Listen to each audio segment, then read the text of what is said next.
देखिए, जब मुझे परसों दिल्ली बुलाया गया था, सम्मानपूर्वक दीपा दास मुंशी जी ने और शुक्ला जी ने मुझे बोला था कि आप आइए और हम आपको टिकट देंगे।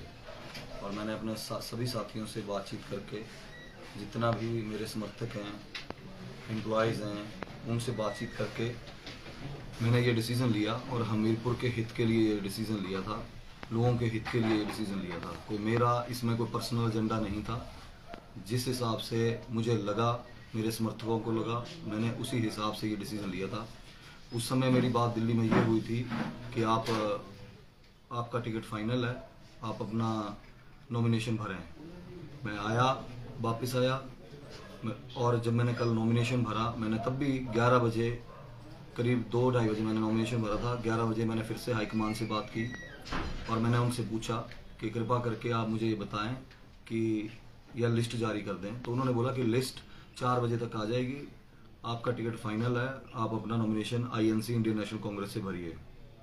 मैंने बोला, उस समय भी मैंने बोला ठीक है। अब ऐसा होता है कि जब इतने बड़े लोग आपसे कोई कमिटमेंट करते हैं, तो अगर मैं ही किसी से जीवन में, अभी तक मेरी 35 वर्ष आयु है, लेकिन मैंने अगर किसी से कोई कमिटमेंट की है तो मैं उसको फुलफिल करता हूँ। और जब इतने बड़े लीडर्स अगर आके से बोलते हैं कि आपका टिकट फाइनल है, तो मुझे लगता है, लेकिन ये लिस्ट जारी करने में क्या चला हुआ है मुझे इस चीज़ का नहीं ये सब पता था। हो सकता है कोई षड्यंत्र हो, किसी तरह की पॉलिटिक्स चली हो, लेकिन मैं साफ सुथरी बात करता हूँ, साफ सुथरी राजनीति करता हूँ। मुझे इन सब चीज़ों में नहीं पढ़ना होता है कि टिकट का है। जब आपने क्लियर किया है कि टिकट है तो आप उसको जारी कर देते, उसमें क्या फ़र्क पड़ रहा था। फिर मैंने शाम को 4 बजे फ़ोन किया, मुझे बोला 7 बजे तक कर रहे हैं। 7 बजे भी फ़ोन किया तो मुझे बोला कि आपको कल 12 बजे से पहले टिकट डिसाइड कर देंगे। मैंने उनको बोला, मैं क्या अगर 12 बजे तक मेरा टिकट डिसाइड नहीं होता है तो मैं आज़ाद उम्मीदवार के रूप में हमीरपुर में घोषणा कर दूंगा कि मैं आज़ाद कैंडिडेट चुनाव लड़ रहा हूँ। और जो मैंने अभी 12 बजे का इंतज़ार किया, मुझे कोई नोटिफिकेशन नहीं आई है। मुझे उन्होंने बुलाया था, आप ये समझिए बात को, और मैं गया था, सम्मान दिया गया तो गया था। लेकिन मुझे नहीं था पता कि इस तरह की ओछी राजनीति यहाँ पे होती है, जो मुझे न करनी आती है। मैं लोगों की सेवा के लिए उतरा हूँ, हमीरपुर के जो भी काम है उनके लिए उतरा हूँ, उनके एजेंडों के लिए उतरा हूँ। मुझे मतलब नहीं है कांग्रेस से, मुझे मतलब नहीं है कि बीजेपी टिकट देती है कि नहीं देती है।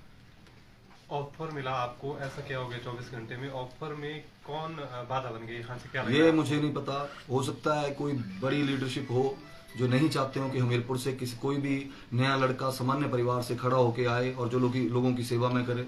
मुझे नहीं पता किस तरह के ये षड्यंत्र चले हुए हैं, लेकिन मैंने आपको पहले बोला, मैं साफ सुथरी राजनीति करने आया हूँ और साफ सुथरी ही बात करता हूँ।